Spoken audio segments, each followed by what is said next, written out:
We don't panic. We have a strategy.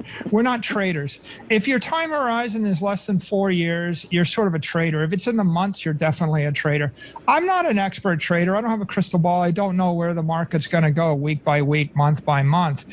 If your time horizon is more than 4 years, you're an investor. And when your time horizon is 10 years, you're kind of a saver. So we have a very long-term 10-year time horizon. And our view is over the 10 years, Bitcoin's going to be a good idea, and it's just going to keep accreting in value. The world's largest public Bitcoin holder has urged regulators to finally address a laundry list of unsafe, immature crypto industry practices, or parade of horrible, which are unfairly reducing the value of its asset. Microstrategy CEOs and Bitcoin evangelist Michael Saylor believes that the more than 19,000 cryptocurrencies and digital tokens in circulation must be treated as unregistered securities that cannot be compared to Bitcoin, which has no issuer, management, employees, product cycle, or finite quantity. Hello and welcome to Wealthy Value. In today's video, Michael Saylor updates about the massive crashes and terrific losses that Bitcoin faced in the last few days. He also explains why he doesn't regret buying Bitcoin, why Bitcoin strategy is 10 times better than any alternative, and why everyone should prepare for a market turnaround. Make sure to stick around till the end of this video where Michael Saylor explains the chances of a recession and how to survive in a bear market. If you like the video, don't forget to give it a thumbs up, subscribe to the channel, and turn on the post notifications. Let's dive right into the video. We did a lot of back testing, and I've gone back and I've looked at the numbers. And on August 10th of 2020, when we announced our $250 million Bitcoin buy, since then, Bitcoin's up 72%. The money supply is up 17%. The Nasdaq's down 2%. Gold's down 9%. The S&P is up 9%. And the only thing that looks better than the money supply expansion is single-family homes up 26%. I couldn't have bought billions of dollars of single-family homes. And so that's not even practical. So the bottom line is the Bitcoin strategy is 10x better than any other alternative. And so no, I don't regret it. We've got $2.8 billion worth of Bitcoin on our balance sheet right now, and we feel like we're positioned well for when the markets turn around. And our only other choice would be to give all the capital back to the shareholders, in which case we would have nothing, and we would be struggling to get by without any assets. I mean, the money supply has expanded by 41% since January 1st of 2020, when we went into this kind of COVID crisis. And we know that scarce, desirable assets are getting bid up in price. I mean, everybody wants to buy Rolex watches. They're buying luxury real estate. They're buying everything they get their hands on, creating shortages. So, you know, we are an institution. We have to take a 10-year view. And the only thing that's for sure is if we hold cash over a decade, we're going to have a negative real yield. The only question is how much. So we have to invest in something.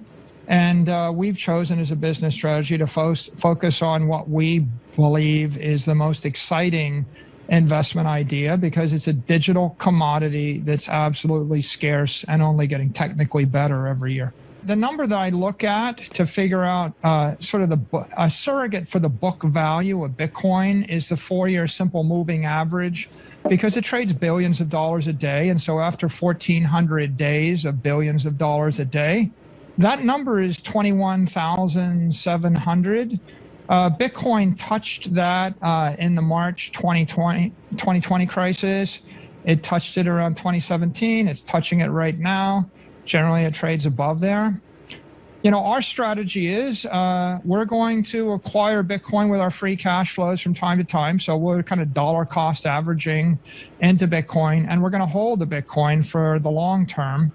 And so it wouldn't really matter whether the price was 10% more or 20% more or 50% more. We're just going to progressively acquire more Bitcoin because that's our strategy. In the near term, Emily, it trades like a high beta risk asset, and there's no denying that. Over the long term, we believe it's a low risk store of value asset. There's about 10 things that have to happen over the next decade to make it a better asset, and we kind of know what those 10 things are. And so we're waiting and biding our time, and we think that it's going to improve as an asset class over time, and we're not in a hurry. Yeah, so let's take the 10 sources of my pain.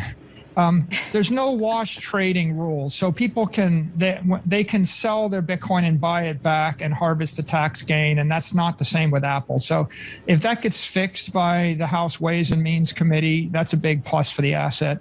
There's 520 unregistered crypto exchanges offering 20x leverage. That's a negative for the asset class. As they get regulated, and I expect they will, and as the 20x leverage disappears, that'll be a positive. There's 19,000 unregistered securities in the crypto industry, cross-collateralized against Bitcoin. As those things have to get eliminated, or they have to convert them into publicly traded instruments, that's going to decrease the volatility. There'll be a big shakeout.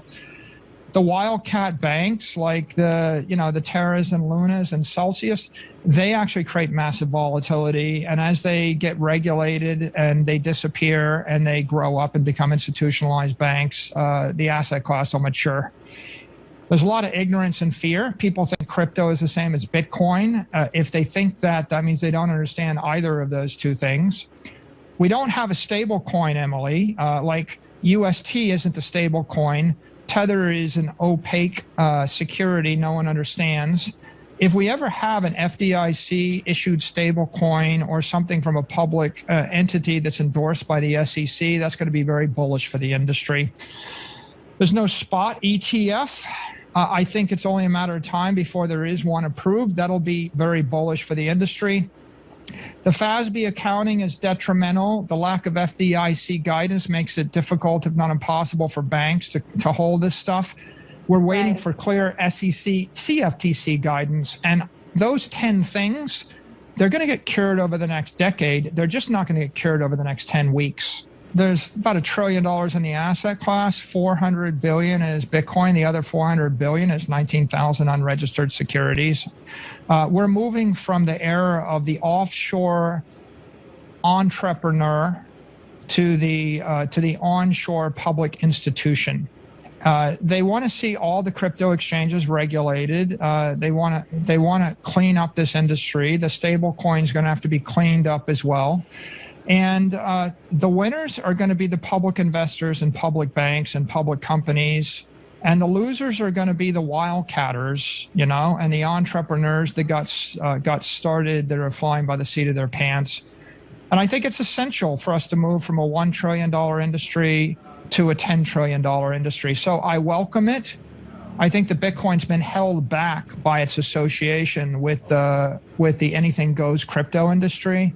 And as that gets regulated, then that's going to actually create a green light for public institutions and public companies to get much more heavily involved in Bitcoin, and is going to catalyze the next leg of the bull run. So what are your thoughts about Michael Saylor's perspective on Bitcoin volatility and recent crashes? Tell us in the comments. Also, don't forget to like and subscribe. See you soon with the next video. Thank you so much for watching.